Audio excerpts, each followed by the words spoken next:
Hey folks, welcome to another episode of SEM Saturday. This is a raw, uncut, unedited video series where we teach you how you can attract, convert, and retain more customers to your business through search marketing. I'm your host, Riley Farbaugh. I'm your co-host, Bobby Massa. And what are we talking about today, Bobby? Today we're going to be talking about backlinks. We're going to be talking about what they are, why they're important, and how you get them. All right, so we're really starting at ground zero here. This is like a Backlinks 101 video. So take it from the top. A backlink is any mention of your business or any mention. Anytime someone creates a hyperlink anywhere on the web that links back to your website, that is a backlink. Whether it's on someone's personal blog or the New York Times, or whether it's on social media, or it's a citation website, etc., etc. These are all forms of backlinks, right? So a citation is a backlink is not a citation. We've actually discussed the difference between citations and backlinks, I think, before. Go check out the episode on local SEO on our channel. Also subscribe. Click the subscribe button somewhere in this general area somewhere. Maybe we'll put one up here. I don't know. We'll see. We'll figure it out. We'll put them everywhere. So what is a backlink? It's any link anywhere on the web that directs users to your website.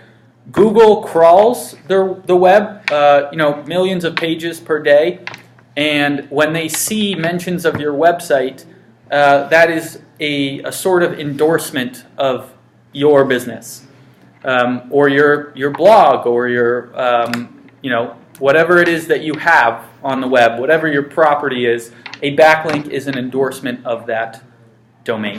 So let's say I'm writing a blog for one of our clients, and one of the things I'm writing... By the way, quick shout out to a future sponsor. For sure. Heady Topper. Go check them out. Buy a case. The Alchemist. Yep. Check out The Alchemist, Vermont Brewery. This is why Vermont beer is famous right here. Sorry, Anyways, what were you saying, Bobby? Yeah, so I was going to ask, when I'm creating a blog, I was just thinking when you were describing what a backlink is, sometimes to support the evidence of what I'm trying to argue, I'll include like a Business Week, New York Times, Forbes article. So what I'm doing there is I'm backlinking them. Yep. Right? Correct. Okay.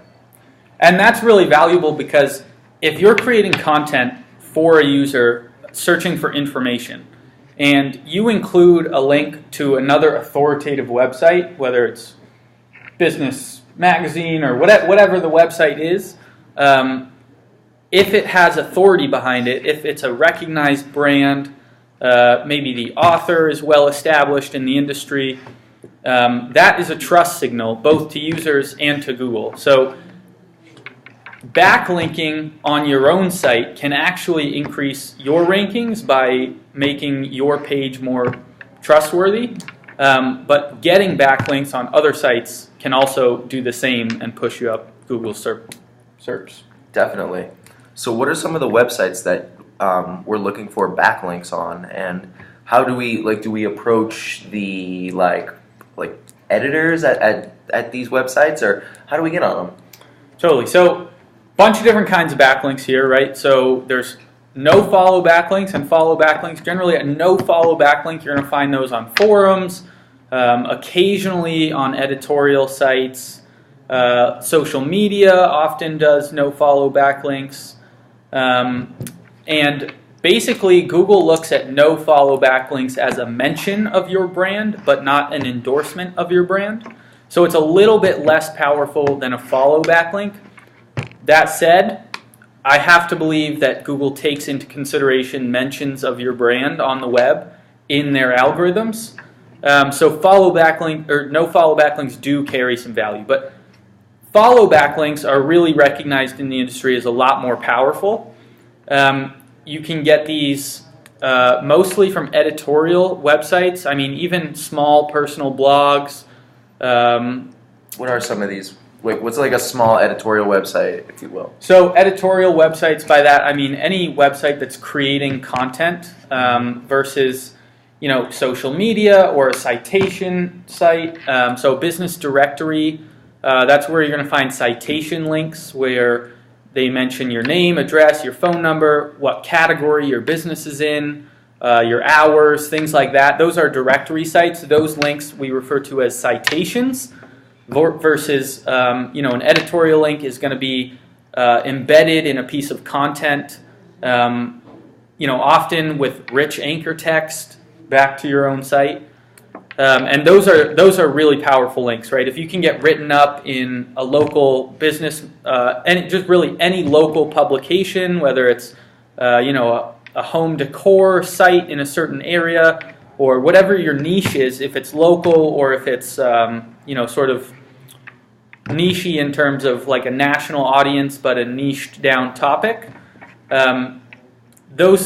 all of those niches have applicable editorial sites, whether it's a local business publication or it's a daily news magazine or an online news thing. All of these sites can provide backlinks. So when you go out and start building links of your own, if you're starting fresh with a fresh domain, I highly recommend securing your social profiles first. So your Facebook, your Twitter, your LinkedIn, Instagram, YouTube, Vimeo, all these high authority websites where you can create branded profiles. Those are great sites for you to create your first backlinks. And then once you have those established, you've built some trust up in the eyes of Google, then you can go after, editorial links, maybe even Google is really harsh about how you get your links. You definitely don't want to start off on a fresh domain with a paid link. That's not a good idea. I'm not endorsing paid links on established domains. Is it less risky on established domains? Yes. So with these like domain websites, are we talking things like creating a profile on, say, like a blog website like Medium, BuzzFeed, Yes. all these different things? Exactly. And this is where content marketing comes in so valuable. And we've talked about video content in a previous episode as being super versatile because you can spread the video content to YouTube and Vimeo and VidMe and all these different video sharing websites. You can blast it out on social media, and then you can rip the audio and put it out on SoundCloud and podcasting sites, and you can create a blog post from it, and you can create PDFs from the blog post, and it's so much content that video content is really super versatile. But even written content in the form of blog posts, right? You put that up, that can help you get backlinks because then you can approach other website owners and say, hey, I have this great resource for users. I see that your audience might be interested in it. Would you be willing to give us a backlink? And a lot of times they will. That's very true. And just a little side note, I think, this may not fully be applicable to backlinks, but I think that choosing certain topics to write about over other ones is important. Like, look what you can actually rank for and create a resource for. Because if there's already a resource out there and it's strong and there's really no need for one of these publishing companies to publish another one out there, try to come up with something that's not out there yet. Try to fill in a gap. Try to fulfill a need that hasn't been fulfilled yet. That's what's really going to help you out. You got to look for those low-hanging fruits and those opportunities where you're not competing against these titans, but you really have a shot at ranking well. Yeah, that's so true. No one watching these videos, including you, is going to outrank the New York Times or Investopedia. True. Or what are other sites that we often have trouble ranking against? Apartment Therapy. Yep. The Spruce. Maybe some of you guys will outrank the Spruce. Yeah, I mean, I find I'm using lots of Business Insider, Forbes, Business Weekly, Forbes, New York Times. Yep. Wall Street Journal. These websites have content in every vertical, and they have so much authority as a domain that they're almost impossible to outrank. So you'll often see Forbes and Business Insider, etc., in the top 3 positions on Google purely based on their authority, even if the content isn't the best on the page. True. So, do you feel like we've covered all these questions? The what, the why, the how. Is there anything else that we could, kind of inform our viewers about on backlinks? Just tips, So tricks? here's a sneaky tactic. So right, anytime we look at a website and how we can help them, we look at who are we competing against, right? Very true. First thing we do in our audits is a competition analysis. You can do a mini competition analysis for each page that you're trying to rank, and you can go look at those URLs and say, what links do these URLs have that are powerful and that are allowing them to outrank my own piece of content? Sense. Yeah. And then you go find those links and you reach out to the webmaster and you say, hey, I know that you're currently ranking to this article, but I just created a piece of content that's better, that your audience is going to appreciate even more, and I'd love it if you switched your link.